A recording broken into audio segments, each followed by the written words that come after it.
അവിഭക്ത communist പാർട്ടിയുടെ ഏറ്റവും പ്രധാന നേതാക്കളിൽ ഒരാളായി തന്നെ അദ്ദേഹം മാറിയിരുന്നു. അന്നത്തെ നാഷണൽ കൗൺസിലിൽ നിന്ന് ഇറങ്ങി വന്ന അവസാനത്തെ ആളാണ് ഇന്ന് വിട പറഞ്ഞിരിക്കുന്നത്. ഇനി ആരും ആ കൂട്ടത്തിൽ ബാക്കി നിൽക്കുന്നില്ല. കമ്മ്യൂണിസ്റ്റ് പ്രസ്ഥാനത്തിൻ്റെ കേരളത്തിൻ്റെ വളർച്ചയ്ക്ക് അതുല്യമായ സംഭാവന നൽകിയ നേതൃനിരയിലാണ് സഖാവ് വി എസിൻ്റെ സ്ഥാനം. സംഘടനാ പ്രവർത്തനത്തിൻ്റെ ഭാഗമായി വിവിധ മേഖലകളിൽ അദ്ദേഹം കഴിവ് തെളിയിച്ചിട്ടുണ്ട്. പക്ഷേ ഏറ്റവും അധികം ശ്രദ്ധിക്കപ്പെടുന്നത് സഖാവ് കൃഷ്ണപിള്ള ചുമതലപ്പെടുത്തിയതനുസരിച്ച് കുട്ടനാട് പോയി പ്രവർത്തിക്കുകയും കർഷക തൊഴിലാളികളെ സംഘടിപ്പിക്കുകയും ചെയ്ത ആ പ്രവർത്തനം അതുല്യമായിരുന്നു.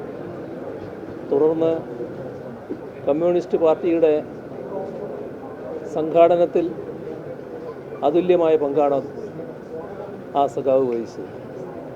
കേരളത്തിലെ പാർട്ടിയുടെ സംസ്ഥാന സെക്രട്ടറിയായി അദ്ദേഹം പ്രവർത്തിച്ചതും എല്ലാവരുടെയും മനസ്സിലുള്ളതാണ്. ദീർഘകാലം കമ്മ്യൂണിസ്റ്റ് നേതൃനിരയിൽ CPIMൻ്റെ പോളിറ്റ് ബ്യൂറോ അംഗമായി അദ്ദേഹം പ്രവർത്തിക്കുകയുണ്ടായി. അദ്ദേഹം നേരത്തെ തന്നെ നിയമസഭാ പ്രവർത്തനത്തിൽ ഭാഗഭാക്കായിരുന്നു. എന്നാൽ അദ്ദേഹത്തിൻ്റെ നിയമസഭാ പ്രവർത്തനത്തിൻ്റെ ഏറ്റവും ഉജ്ജ്വലമായി ഏടുവരുന്നത് പ്രതിപക്ഷ നേതാവായി അദ്ദേഹം പ്രവർത്തിച്ചപ്പോഴായിരുന്നു. അതും കേരളത്തിൽ ഒരു പുതിയ അനുഭവമുണ്ടാക്കിയതാണ്. പിന്നീട് മുഖ്യമന്ത്രി എന്ന നിലയിലും സംഭാവനയും നാടിന് നേതൃത്വവുമാണ് അദ്ദേഹം നൽകിയത്.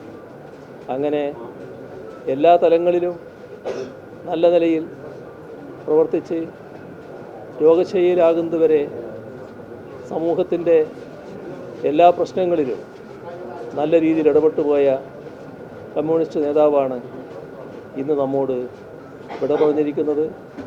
അദ്ദേഹത്തിൻ്റെ നിര്യാണം കമ്മ്യൂണിസ്റ്റ് പാർട്ടി CPIMനെ സംബന്ധിച്ചിടത്തോളം വലിയ തോതിലുള്ള വിടവ് ഉണ്ടാക്കുന്ന ഒന്നാണ്.